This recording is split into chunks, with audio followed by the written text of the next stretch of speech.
समंदर हूँ, मैं वादों की कहानी हूँ।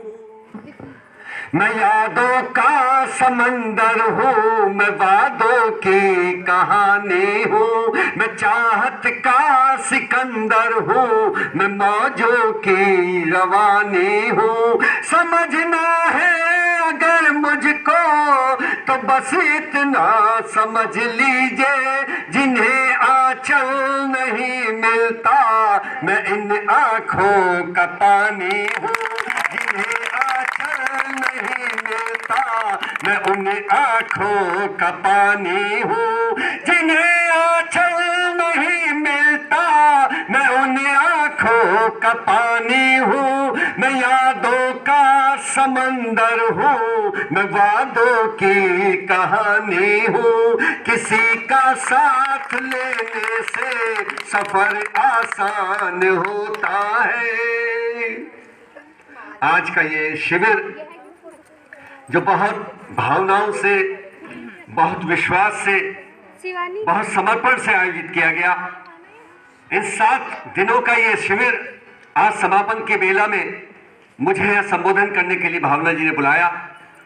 मैं सुंदर संचालन के लिए भावना जी आपको बहुत बहुत बधाई देता हूँ। एक बार चाहता हूँ जोरदार तालियों से उनका अभिनंदन हो,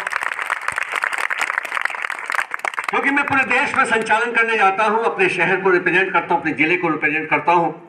मुझे पता है कि एक संचालन की विधा बहुत महत्वपूर्ण होती है, पूरे कार्यक्रम को सुंदर बनाने में उसकी बहुत बड़ी भूमिका होती है। तो आज आयोजक के रूप में, संयोजक के रूप में और संचालक के रूप में भावना जी जो आपने पिरोया है पूरे कार्यक्रम को, इतने सुंदर सुंदर बच्चों के ये जो आयोजन आज हमने देखे, वाकई ऐसा लगा कि जैसे कई बार बड़े शहरों में हम देखते हैं कि वहाँ पर जो बच्चे प्रोग्राम देते हैं, मैं जब उनके संचालन करता हूँ, मेरी उनसे बच्चों से बातचीत होती है, तो वो छोटे शहरों से निकल के बड़े शहरों तक पहुँचते हैं, वहाँ शिक्षा ग्रहण कर रहे होते हैं, परंतु होते वो सब छोटे शहरों से हैं। तो छोटे शहरों की प्रतिभा को प्रणाम करता हूँ और तब ये 4 पंक्तियाँ देता हूँ कि हम समंदर में से मोती ढूंढने निकले हैं, हम समंदर में से मोती ढूंढने निकले हैं, अपने गांव के पत्थर की कदर क्यों नहीं करते। बड़े बड़े शहर समंदर, हम समंदर में से मोती ढूंढने निकले हैं, अपने गांव के पत्थर की कदर क्यों नहीं करते। और जानते हैं शहर में तन्हाई के सिवा कुछ भी नहीं, फिर अपने गांव की मिट्टी की कदर क्यों नहीं करते। फिर अपने गांव की मिट्टी की कदर क्यों नहीं करते। फिर अपने गांव की मिट्टी की कदर क्यों नहीं करते। बच्चों, ये जो राष्ट्रीय सेवा योजना है, इससे जुड़कर आपने बहुत कुछ प्राप्त किया है, भविष्य में भी प्राप्त करते रहेंगे। और आदरणीय गुरुदेव का तो जितना धन्यवाद किया जाए उतना कम है। आदरणीय मठपाल जी, जिन्होंने हमें शिक्षा भी दी, और आज जब हम शिक्षा प्राप्त करके समाज में कुछ बनने लायक हुए तो उन्होंने हमेशा अपने दिल में हमें बसाया, हमें हमेशा आशीर्वाद दिया। मैं गुरुदेव आपके चरणों में 4 पंक्तियां देना चाहता हूं कि बुजुर्गों की दुआओं में असर कुछ खास होता है। बुजुर्गों की दुआओं में असर कुछ खास होता है, उन्हें मिलती दुआएं हैं जिन्हें विश्वास होता है। बुजुर्गों की दुआओं में असर कुछ खास होता है, उन्हें मिलती दुआएं हैं जिन्हें विश्वास होता है। जहां सम्मान होता है बड़ों की भावनाओं का, वहां पतझड़ के मौसम में फकत मधुमास होता है, फकत मधुमास होता है, फकत मधुमास होता है। बच्चों, ये जो समय आपने पास किया, ये 7 दिन का, ये अपने स्कूल टाइम, कॉलेज टाइम का, ये बहुत इंपॉर्टेंट है। हम भी इस दौर से गुजरे हैं। 3 चीजें हमेशा याद रखना। सबसे पहला, अपने गुरुओं का सम्मान, कभी भी उनका अपमान मत करना, क्योंकि ये अपमान तुम्हें जीवन भर सताएगा। जब वो समय निकल जाएगा तब आपको वो गुरु याद आएंगे, तब तक वो लौट के नहीं आएंगे। आप कहीं जीवन के किसी क्षेत्र में निकल चुके होंगे। तो ये जो समय है, इसमें गुरु जो शिक्षा देता है उसका बहुत सम्मान कीजिए। वो अपने अंदर से ज्यादा से ज्यादा तुम्हें देने की कोशिश करता है। दूसरा, माँ बाप का सम्मान कभी जीवन में मत भुलाना। जिन्होंने जन्म दिया, जिन्होंने लालन पालन किया, उनको कभी भी तिरस्कार मत करना। शादी बच्चों तुम्हारी हो जाएगी, जो कन्याएं हैं, पर वो दूसरे घर जाओगे आप, तो उनके जो अपने दूल्हे के, तुम्हारे दूल्हे के मम्मी पापा होंगे, वो भी तुम्हारे माँ बाप की तरह होंगे, उनका भी कभी अपमान मत करना। जैसे तुम्हारे मम्मी पापा चाहते हैं कि तुम्हारी बेटी, मेरी बेटी, लाडली बेटी दूसरे घर जाके रानी बनकर रहे, तो ऐसे ही वो भी चाहते हैं, उनके माँ बाप भी, कि मेरा बेटा राजा बनकर रहे। तो तो उसके लिए जो रानी आ रही है तो वो भी हमारा सम्मान करे। तो इसलिए ये जो पूरा तंत्र है, पूरा एक व्यवस्था है बेटा। तुम्हारे मम्मी पापा भी कभी शादी हुई तब तुम लोग आए, आज हम आज समाज में हैं तब हम आए। हमारा कर्तव्य बनता है कि आने वाले समय में अपने अपने कर्तव्य को पूरा करते हुए आप आगे बढ़े। शिक्षा जो भी ग्रहण आप कर रहे हैं इस विद्यालय के माध्यम से वो बहुत उच्च कोटि की है। इस तरह के कार्यक्रम आपके प्रतिभा को चार चांद लगाते हैं।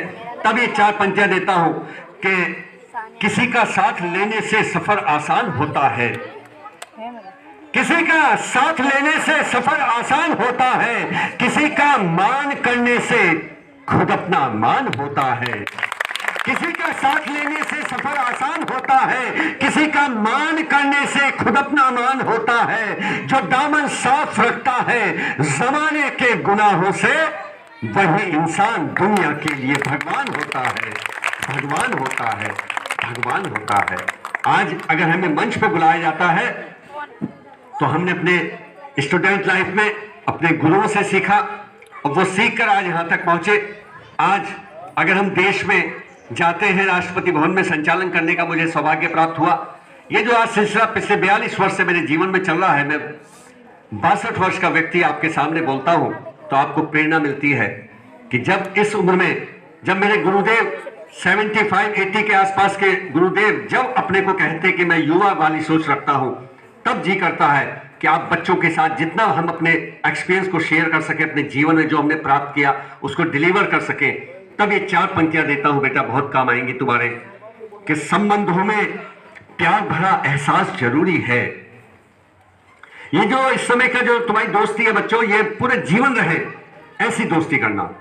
ये नहीं कि बस स्कूल से कॉलेज से निकले और दैट्स ऑल, दोस्ती खत्म।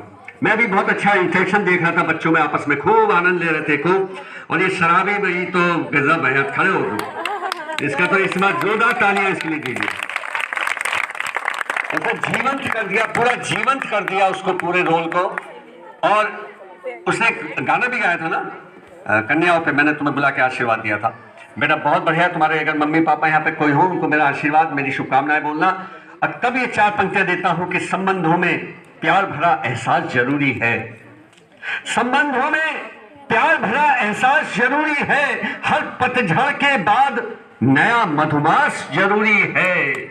और मंजिल आगे बढ़कर गले लगाती है, लेकिन अपने हाथों पर विश्वास जरूरी है, लेकिन अपने हाथों पर विश्वास जरूरी है। जो बच्चा, जो स्टूडेंट अपने विद्यार्थी जीवन में अपने ऊपर विश्वास रखता है, अपने हाथों पर, अपने बुद्धि पर विश्वास रखता है, वो जीवन में कहीं ना कहीं अवश्य पहुंचता है। आज जो आपके टीचर्स हैं, ये भी कभी स्टूडेंट्स थी, इन्होंने शिक्षा प्राप्त की, अच्छे मैनर्स, अपने संस्कार प्राप्त किए और आज आपको टीचर के रूप में आज आपको गाइड कर रही हैं। इसी तरह से तुम में से कोई टीचर बनेगा, कोई नेता बनेगा, कोई इंजीनियर बनेगा, कोई डॉक्टर बनेगा। अरे सब कुछ बनो, पर अच्छा इंसान जरूर बनना। अगर अच्छे इंसान नहीं बने तो सब कुछ बेकार है। इसलिए अच्छा ह्यूमैनिटी, इंसानियत, कहीं आपको कहीं किसी की पीड़ा दिखाई दे, समाज में कहीं कुछ लगता है कि तुम उसमें कुछ मदद कर सकती हो तो जरूर करना। हर मदद पैसे से नहीं होती बेटा, कुछ मदद शरीर से होती है, कुछ विचारों से होती है, कुछ किसी के सहयोग से लेकर मदद होती है। इसलिए मदद के इस पहलू को जीवन में हमेशा याद रखना। ये जो शिविर है, सेवा योजना, ये भी यही सब सिखाता है कि 7 दिन आप जो रहे, अलग अलग दिन मैडम ने बताया कि जो योजनाएं चली पर्यावरण के ऊपर या स्वास्थ्य के ऊपर, ये सब चीज़ें जीवन में काम आने वाली हैं। मैं रीना मैडम का भी धन्यवाद करता हूं कि उनकी उपस्थिति से कार्यक्रम बहुत सुंदर रहा और आपने जो पूरा सहयोग दिया शिविर को, उसके लिए भी आपका आभार। क्योंकि रमा जैन विद्यालय से हम बहुत पुराने जुड़े हैं और गुरुदेव की वजह से भी जुड़े हैं। दूसरा साहू जैन जो ग्रुप है वो हमारे नजीवात के परिवार है, उनकी बहुत बड़ी डिवोशन है शिक्षा के क्षेत्र में। कि आज उन्होंने जिस तरह से रमा जैन विद्यालय को स्थापित करके लगभग 3000 कन्याओं को यहाँ पर शिक्षा के लिए अवसर दिया है, तो उसके लिए मैं साहू जैन ग्रुप का भी अवधेश जी का बहुत बहुत धन्यवाद करता हूँ कि उन्होंने एक ऐसे कर्मठ व्यक्तित्व को यहाँ पे ये जिम्मेदारी दी हुई है आदरणीय मठपाल जी के माध्यम से, कि जो पूरा विद्यालय की जो एक्टिविटीज जब हम अखबारों में न्यूज़ चैनल्स पर देखते हैं तो बिल्कुल ऐसा लगता है कि एक एक दिन जैसे कोई कर्मठता के साथ पिरोया हो। चाहे शिक्षा का मामला हो तो वहाँ पे रिजल्ट बहुत अच्छा रहता है। अगर इस तरह की एक्टिविटीज़ हो तो इस तरह के आयोजनों में, स्कूल में, सब जगह आपकी व्यवस्थाएं हम लोग समाज के लोग देखते हैं। मैं इस संबोधन को अंतिम बिंदु पर ले जाना चाहता हूँ और कहना चाहता हूँ कि अंधेरे की उम्र गुजरी उजाला मिल नहीं पाया, अंधेरे की उम्र गुजरी उजाला मिल नहीं पाया, किसी प्यासे को तृप्ति दे वो प्याला मिल नहीं पाया। पूरा जीवन इंसान प्यासा रह जाता है, 70 वर्ष का होने के बाद भी कहता भगवान मुझे कुछ समय और दे दे, मुझे और जीना है। ये जो प्यास है ये इंसान को बहुत आगे बढ़ाती रहती है, आगे बढ़ाती रहती है। तब मैंने लिखा कि अंधेरे की उम्र गुजरी उजाला मिल नहीं पाया, किसी प्यासे को तृप्ति दे वो प्याला मिल नहीं पाया। और बहुत पैसा कमाने को गया परदेश था, लेकिन मुझे परदेश में घर सा निवाला मिल नहीं पाया, मुझे परदेश में घर सा निवाला मिल नहीं पाया। अपनी मिट्टी में, अपने वतन में, अपनी जन्मभूमि पर जो आनंद है, कोई बहुत मजबूरी है तो इंसान को बाहर जाना चाहिए। अगर सारी पैसा कमाने की व्यवस्थाएं अपने क्षेत्र में है तो अगर वहाँ 1 लाख मिल रहा है, यहाँ 50 मिल रहा है, तो मेरा मानना है कि यहाँ प्रेफरेंस अपने क्षेत्र को देनी चाहिए। कोई 50,000 बाहर कमा रहा है, यहाँ 25,000 कमा रहा है, मैं समझता हूँ उसे अपने क्षेत्र में अपनी सेवाएं देनी चाहिए, क्योंकि अपने क्षेत्र को भी आप जैसे टैलेंटेड लोगों की आवश्यकता है, तभी यहाँ से डेवलपमेंट निकलता है। मैं ये बात कहकर अब अपनी वाणी को विराम दूंगा कि बेटियां देश के मान का नाद है, नाद माने आवाज, झंकार। बेटियां देश के मान का नाद है, बेटियां देश के मान का नाद है, बेटियां घर के भीतर का संवाद है, बेटियां घर के भीतर का संवाद है। जब जरूरत हो रिश्तों की खेती में तब बेटियां उस फसल के लिए खाद है, बेटियां उस फसल के लिए खाद है, बेटियां घर के भीतर का संवाद है, बेटियां घर के भीतर का संवाद है। कहीं पर घर बहुत ऊंचे मगर वीरान होते हैं, गुरुदेव, कहीं पर घर बहुत ऊंचे मगर वीरान होते हैं, कहीं पर घर नहीं होते मगर इंसान होते हैं। ये छोटे छोटे घरों से, आर्थिक रूप से कमजोर घरों के बच्चे जब इस तरह की एक्टिविटीज करते हैं तो हम संपन्न परिवारों से जो हैं, हमको लगता है कि इनके साथ बैठकर जीवन का जो आनंद मिलता है वो बड़े बड़े महलों में बड़े बड़े करोड़पतियों के साथ बैठकर उतना आनंद नहीं मिलता।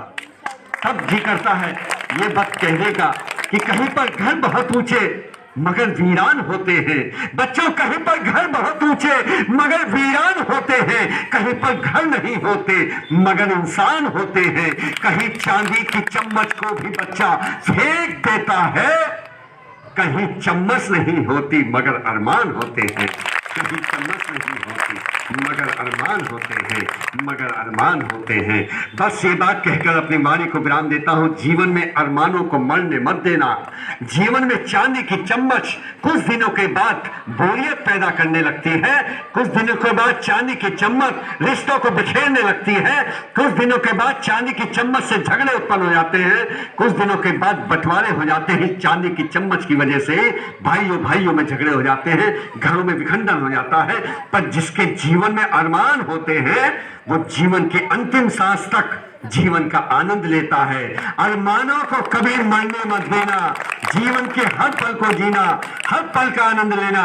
मेरी शुभकांक्षाएं, शुभ आशीर्वाद बच्चों तुम्हारे भविष्य के लिए।